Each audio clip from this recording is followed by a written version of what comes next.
Hi guys, it's Sunny. I'm back.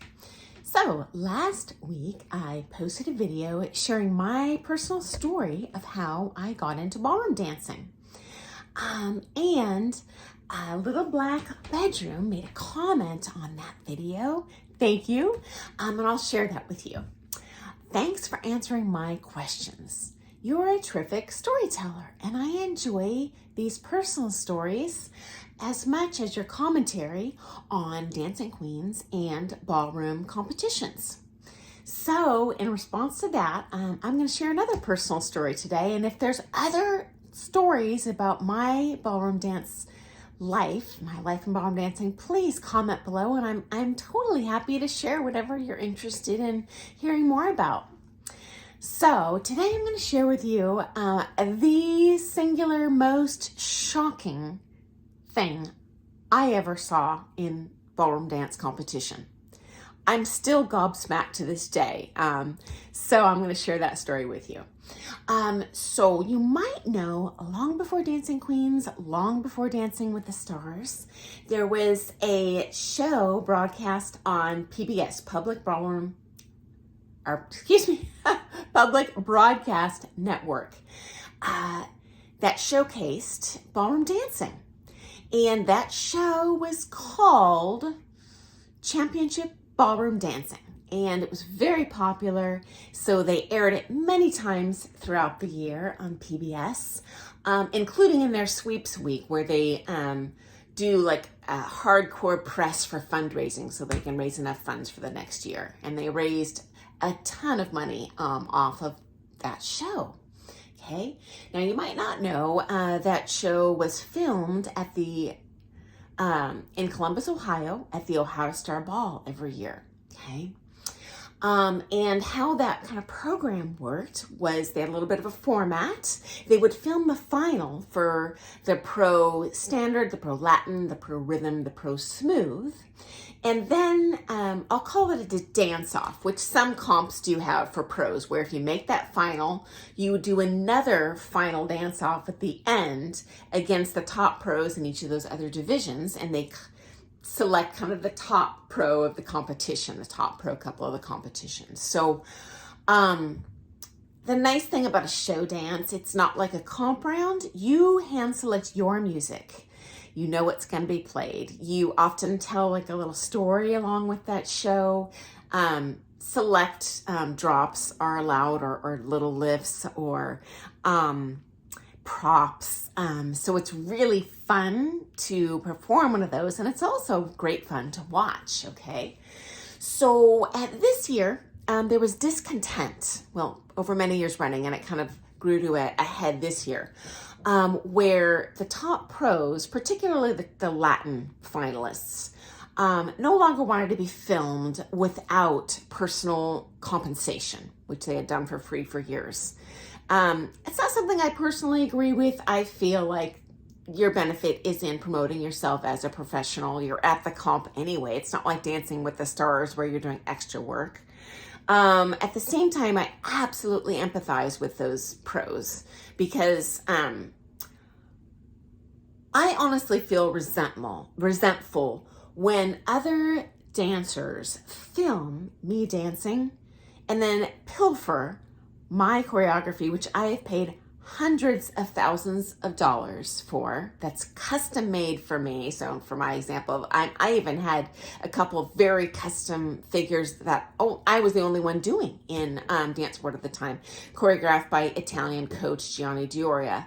And I don't mind people ripping off my choreography, but honestly, I don't take kindly to them videotaping me and taking it to another pro and letting that pro copy my choreo and study my videos, and then they pay that pro to teach them instead of taking from me. So anyway, I do empathize with both parties.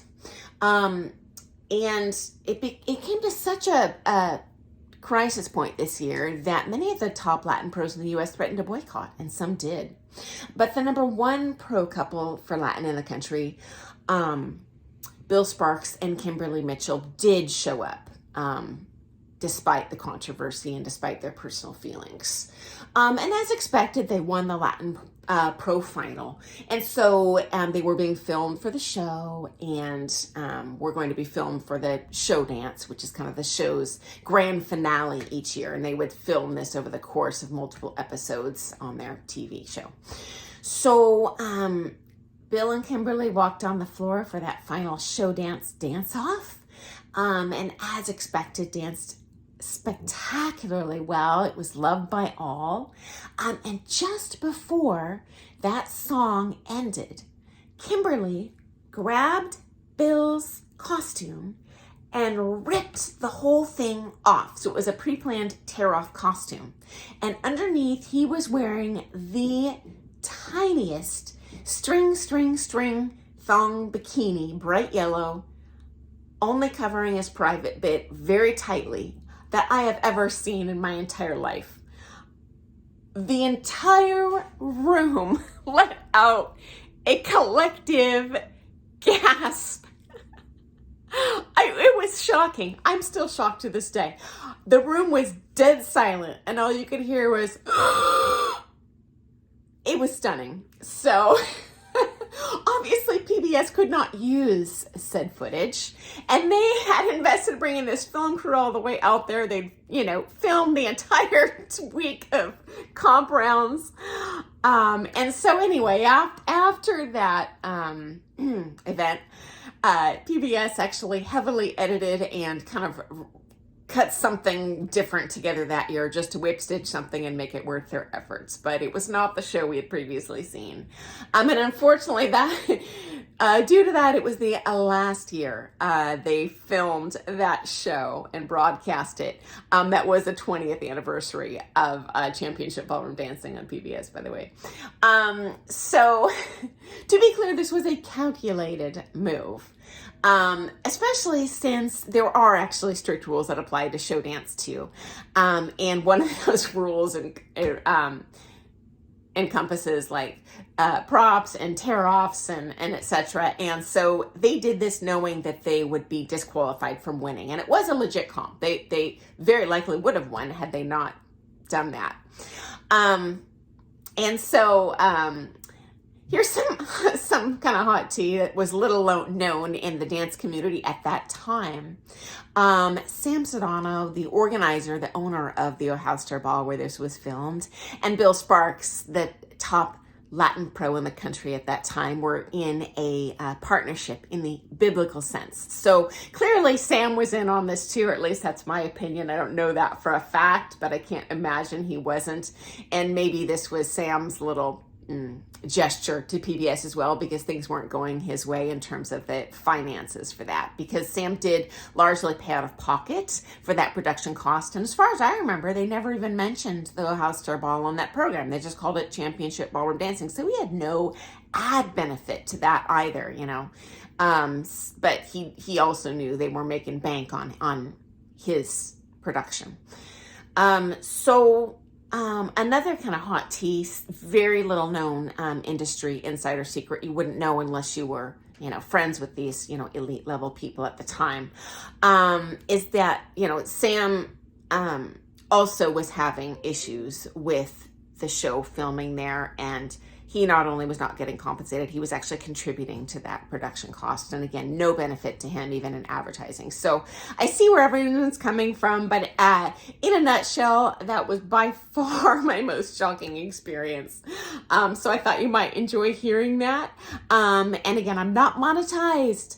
I only do this channel because I love sharing with you kind of from an insider perspective on someone who's lived their whole life in this industry, what goes on behind the scenes in real life.